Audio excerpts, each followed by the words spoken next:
You might come over here. You may be able to see it there. Yeah. You might be able to see something down here. I can't see.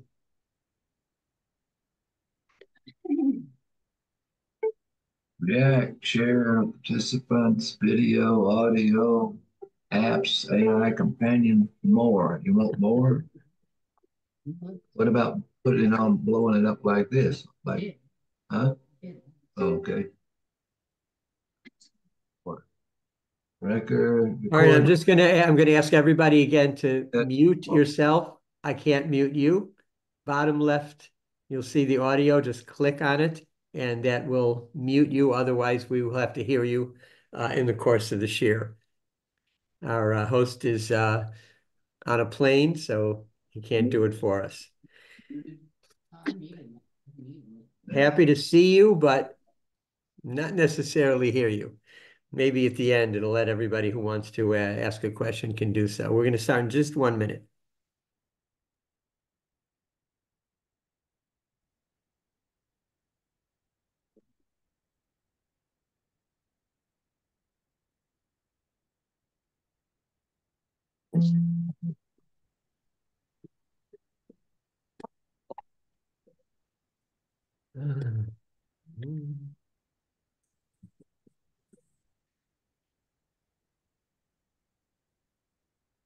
Okay, everybody, let's begin. Thank you for tuning in. And by next week, our host will be back. We can solve some of those technical problems. I know some people were not able to get in last week. We have a new link to the Zoom that wasn't done by us. That was done by the Zoom people for security reasons. I guess periodically they want to change the link, but hopefully everybody has that, and it will remain that way until further notice.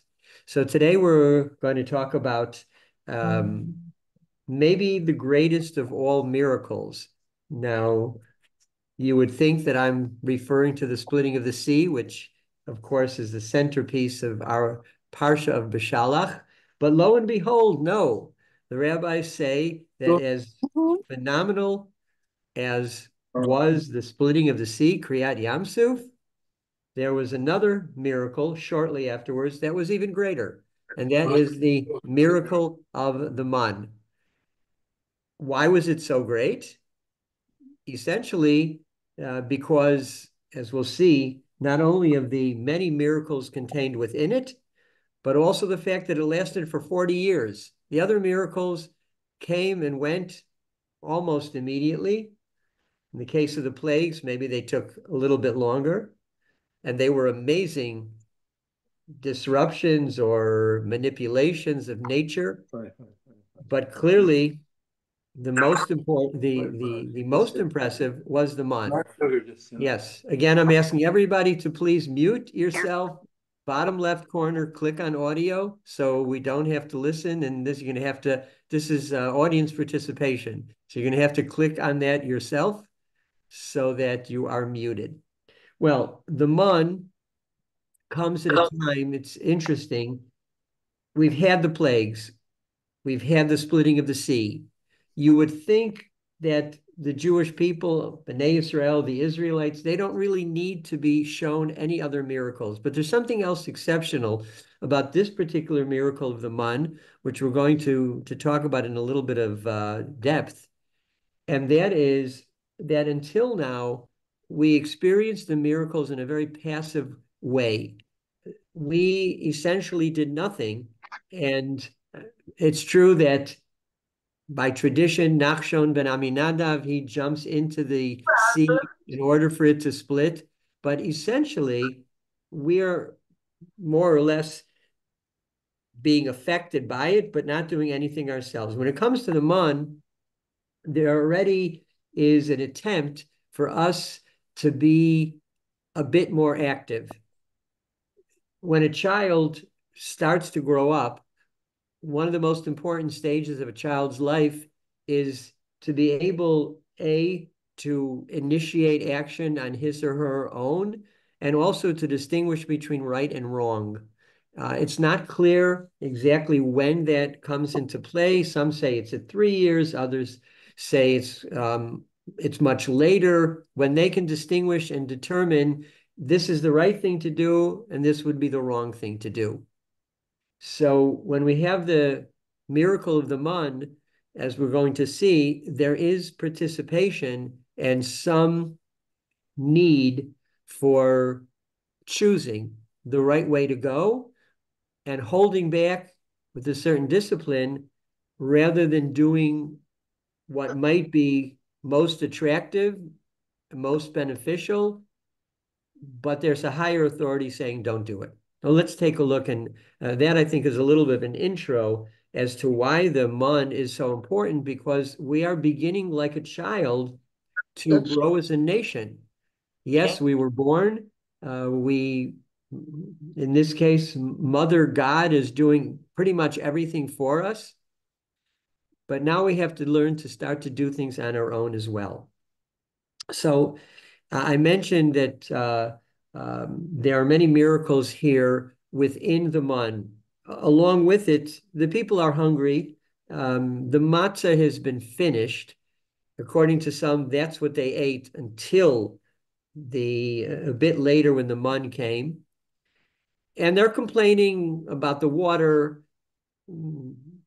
I don't hear any complaints about the temperature, but in the desert, I'm sure they're not quite happy about that either. They're complaining about the lack of meat, of food in general. And then comes the Mahn. And we're going to point out just some of the amazing, almost supernatural aspects of the Mahn. I would say, by the way, that there are a lot of commentators who say that everything can be explained in a natural, rational way. According to the Rambam, the exception to that is the sota water that the wife accused of infidelity drinks, and as a result, not only can she, but also her lover be executed via that. And this is something, the Mahn, that I would suggest it borders on that same kind of supernatural quality and qualities that make it hard to explain in rational terms. Well, first of all, the Torah tells us this is not the only section on the Mahn.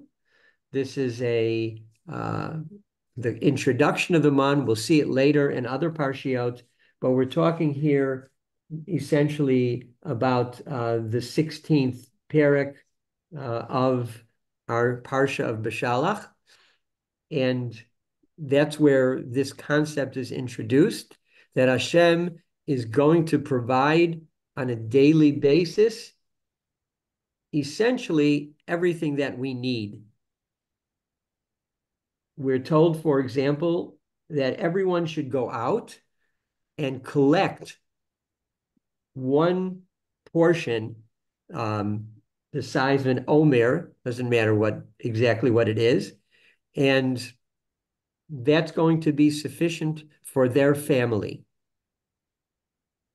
Now, the Torah makes a point of saying that although they are supposed to collect that, nevertheless, no matter how much they collect, it's going to be enough for them.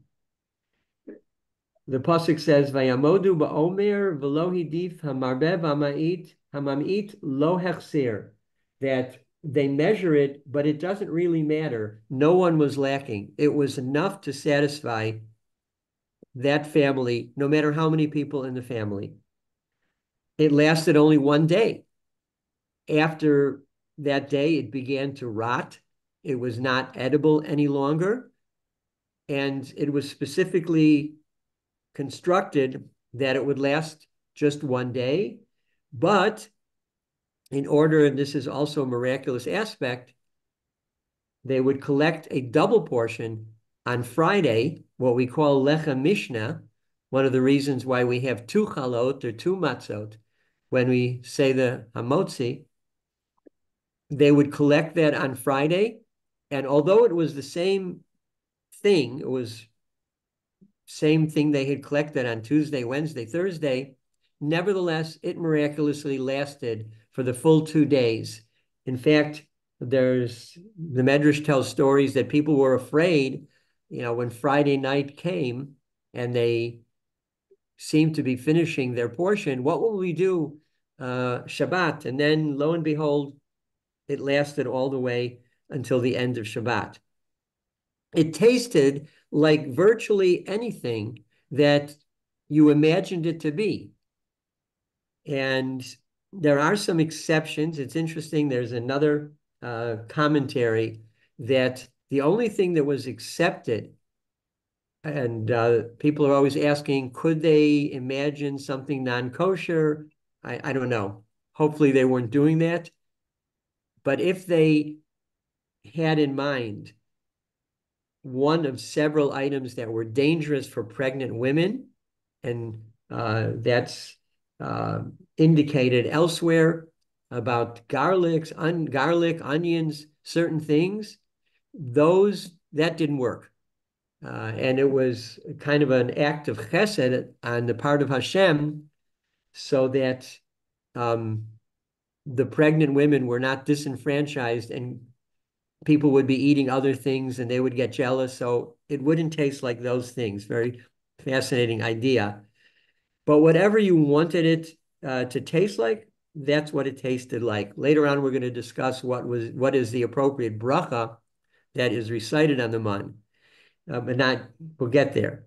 It also perfectly integrated into the body so that it provided all the nourishment and everything the body needed to survive. And there was no waste left from the man. Kind of similar to what NASA tried to create in the space race, how to feed the astronauts so they would have all the necessary daily requirements of what the body needs, but do it in a way that was compact, that was relatively quick, it didn't take up space, and there was no waste material from it. Another aspect of the man that was quite amazing, it fell in the distance proportionate to the righteousness of the recipient. If you were truly righteous, then although Moshe had said, go out into the field, collect the man, but if you were truly righteous, it would fall at your door.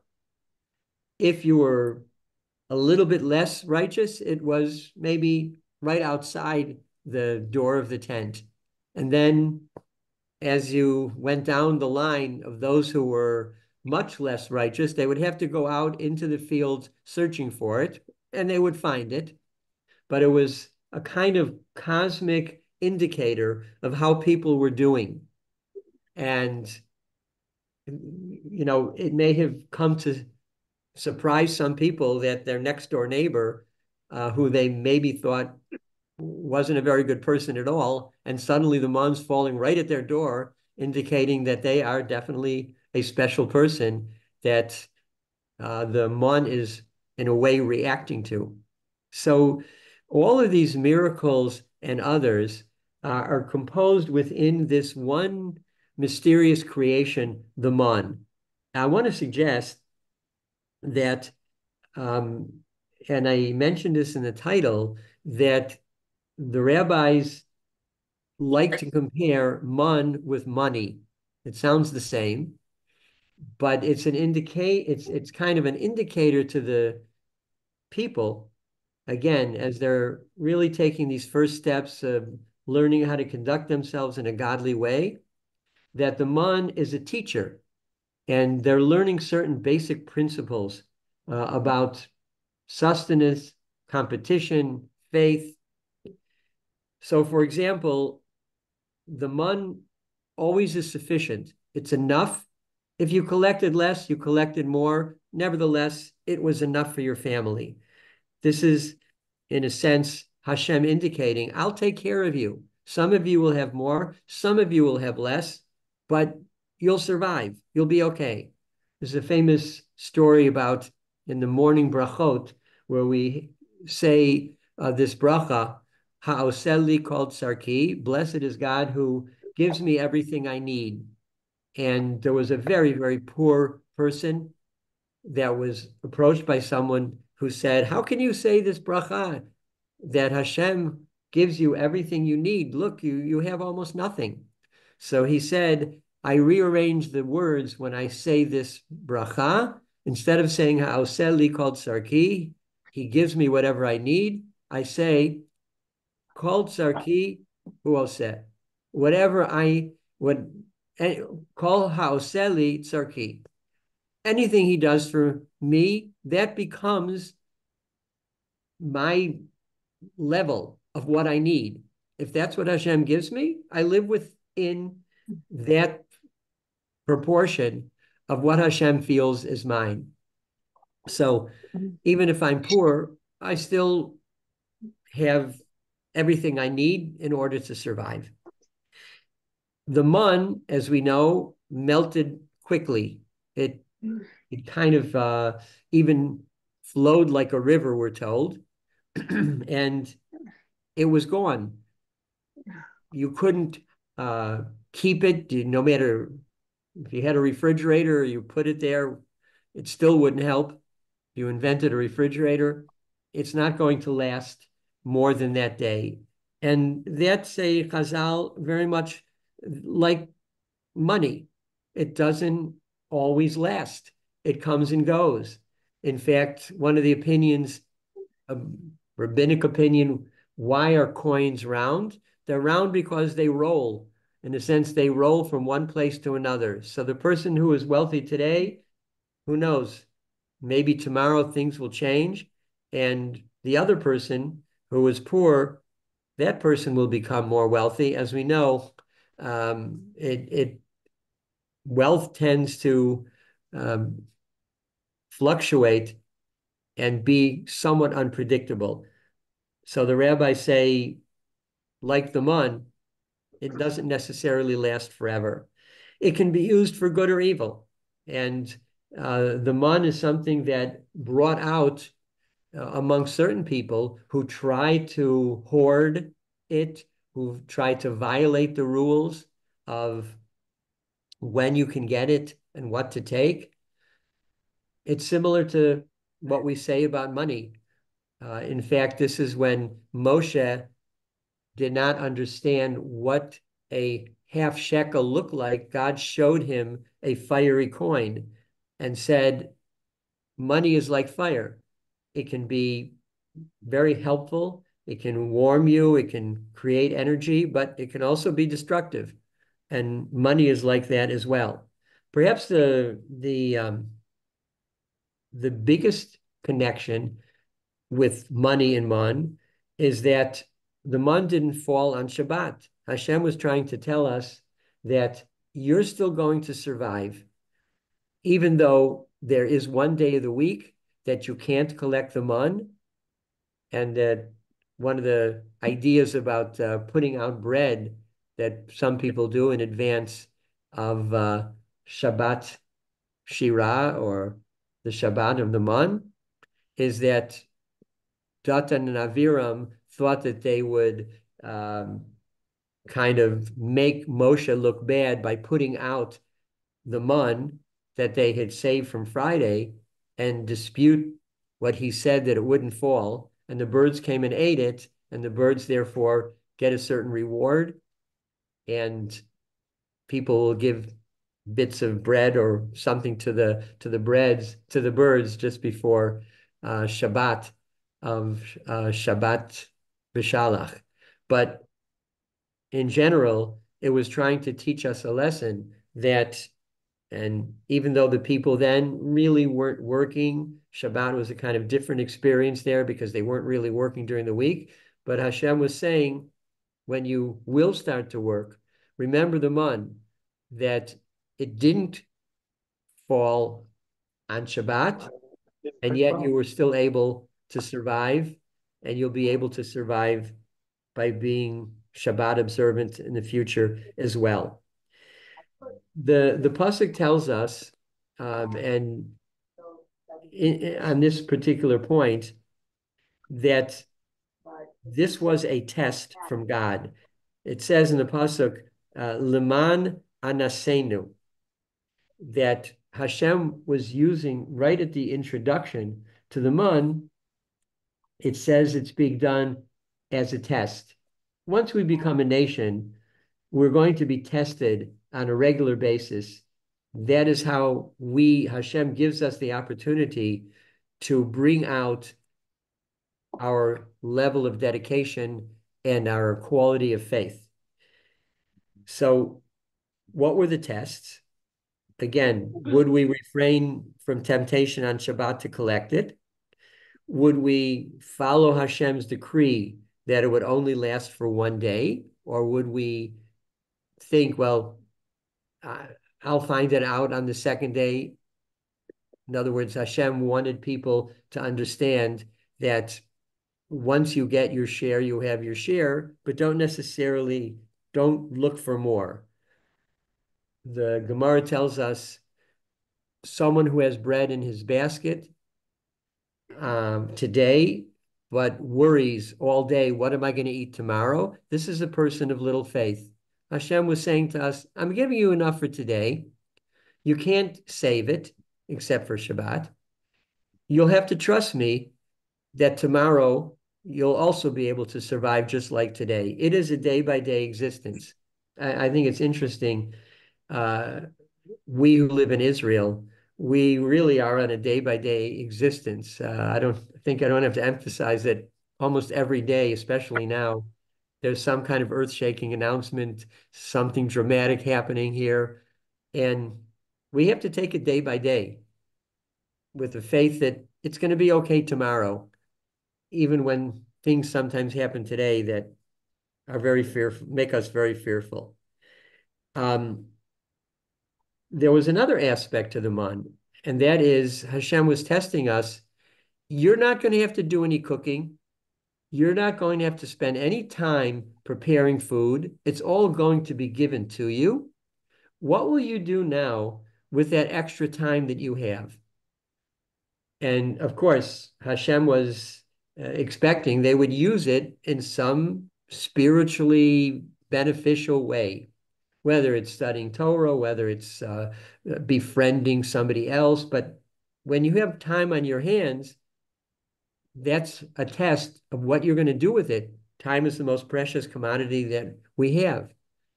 And we live in a world where it's quite counterintuitive that we have all the time-saving devices that you could think of, and yet we always seem to run out of time. And people are saying, I just don't have enough hours in the day. But we've been given so many ways and devices to be able to save time that we should be able to do something useful create certain spaces there that we can do something useful with our time. What exactly was the Mahn? We consider it a kind of bread, but it really wasn't. The Torah says it was like a wafer, coriander seed with honey in it. It's not really clear. With all these different explanations, nobody really seems to know what it is. But Chazal call it, interestingly enough, lechem dehemenuta, the bread of faith. In other words, with this Mahn, we would be able to show if we have faith that Hashem is going to take care of us. And even after we stopped eating the Mahn, for a long time, the Kohanim put Mahn in a jar that I guess was specially designed so that people could see the Mahn, although they were no longer eating it as a kind of reminder, Hashem will take care of you. But we don't really know exactly what it looked like. Again, by tradition, it tasted like whatever you wanted it to taste. I want to suggest, and I've said this before, but I'll say it again, that the Pasuk actually tells us what the Mahn was, but we couldn't understand that for many, many centuries. But listen to the Pasuk. Vayomer el Alehem, and God said to them, Moshe said to them, Hu asher diber Hashem, this is what God said, Shabbaton Shabbat Kodesh Lashem Machar, you're going to make a special meal, a holy day for Shabbat. Eight asher tofu efu, the eight asher tavashlu bashelu, bake what you want, cook what you want.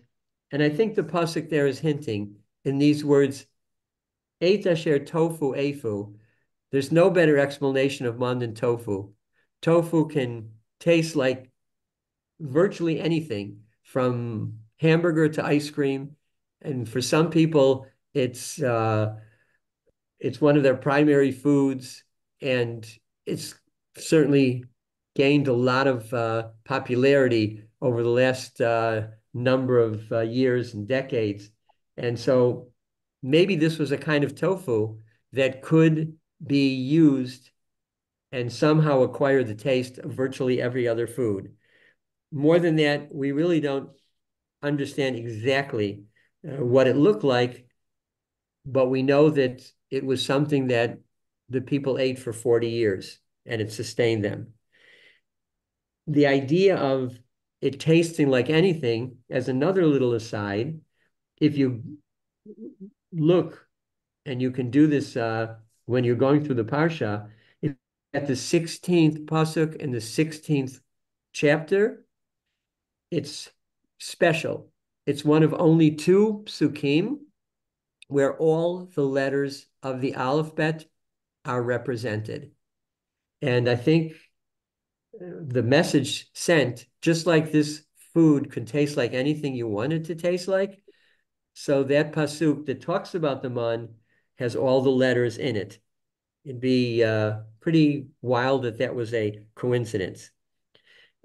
So the bottom line, the word man, the people, they said, what is this thing? So that, in a sense, is what man means. Man who? Where did it come from? What is it?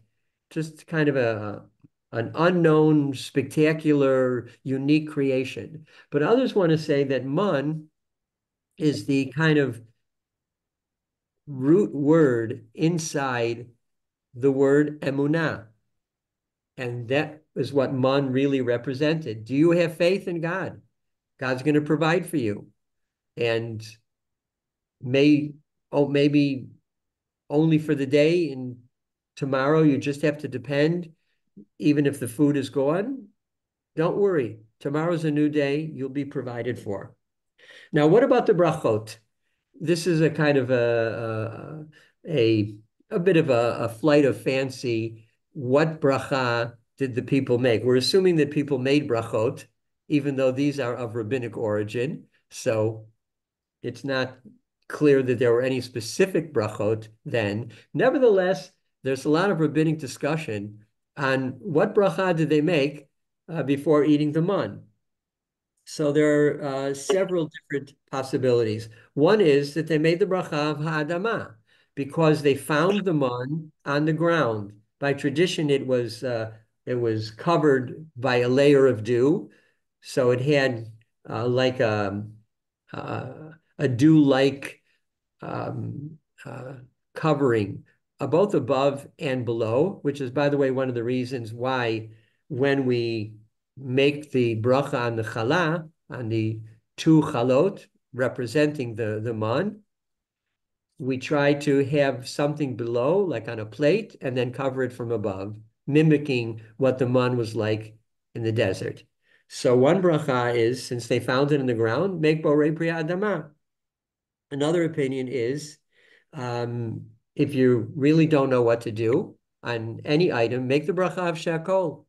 It means shakol, everything you eat was created by God and is worthy of showing honor to Hashem. So maybe you can make shakol. Another opinion was that you made hamotzi because it was kind of the only food. There were also times when they had meat, but this was the essential food. So you can kind of say that hamotzi lecha min haaretz is a way of saying a bracha that's on your principal food.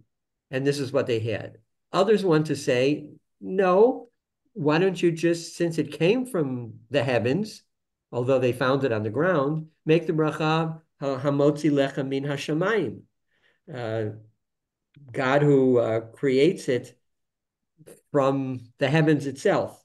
And then there are others who say, don't make any bracha at all, because it's a miracle. It's a miraculous food. It's something that defies uh, explanation, elucidation of what it is. And so many people said, you don't make a bracha on a miracle. And that's an interesting concept. You can make a miracle after, make a bracha after a miracle happens. Shasali nes b'makom hazeh, that God caused a miracle for me in this place. But we don't think that the people, when they were watching the splitting of the sea, that they made any kind of bracha. So some people say maybe you shouldn't make any bracha at all. But when you finish eating it, people say you can also say a kind of birkat hamazon in thanks for having been given this food. Finally, an interesting comment by Rab Dessler and others that say today we don't have the man. It stopped when we entered Israel. It was only for us during that unique time in the desert. But we do have the equivalent, the modern day equivalent of man, and that is fruit. Says Rav Dessler that fruit is something that is truly miraculous. In many ways, we don't do anything to get it, at least some types of fruit. And then suddenly we wake up one day, we find that it grows on trees. It's nourishing, it's delicious, it's nutritious, it's colorful. It's a fantastic creation of Hashem that maybe we take for granted, because not only are there so many different types of fruit, but then we can make all kinds of dishes, and good chefs are able to create these vegan meals largely with fruit that are exceptionally delicious. So he says, okay, we don't have the man, but we have something that we should give thanks to Hashem that it's man-like, and truly is something for which we do very little effort. Hashem provides this for us, and we're maybe given a glimpse of what the man was like through this idea of the fruit. So all of this together, in trying to understand and appreciate what the man was, it was a very important point in the development of the nation, that they should act in a way that shows faith. Don't give up if it's only good for this day. Don't go out in the fields after you've collected or tried to get another portion of it, and believe that everything is going to be all right. And the man is kind of that symbol. That's why it has this connection to the word emunah. It was a way of Hashem, we said before, testing us. And that was a very important part of our spiritual growth as a nation, that we're not always going to be handed everything right away, that we have to do our share, not just sit and wait for it to fall on our table. We had to go and collect it. But nevertheless, Hashem is providing for us on a daily basis, and have faith that it's going to be okay. We're living in a time of miracles. Some people would say that what's going on now vis-a-vis Israel is may develop into one of the greatest miracles that we've experienced in our history. I hope that's true on a positive level. But the man reminds us, just have faith. It's going to be all right. And sometimes your salvation and sometimes your success seems to come right out of the sky like the man, and then suddenly it appears at our doorstep. or close to it. So maybe that's what hopefully we're experiencing now. Wait and see. Next week will be some other cataclysmic major event. Let's hope it's positive, and I'll look forward to seeing everybody then. So have a Shabbat Shalom. And when you have your challah, the Shabbat, think of the Mahn. And as I said before, the things we do to kind of simulate the giving of the Mahn. And remember that at the end of the day, along with our work and struggle, Hashem is always providing for us and will continue to do so. Shabbat Shalom. Thank you all for tuning in. Next week, our host will be back and he will control, but thanks very much for holding back and muting yourself.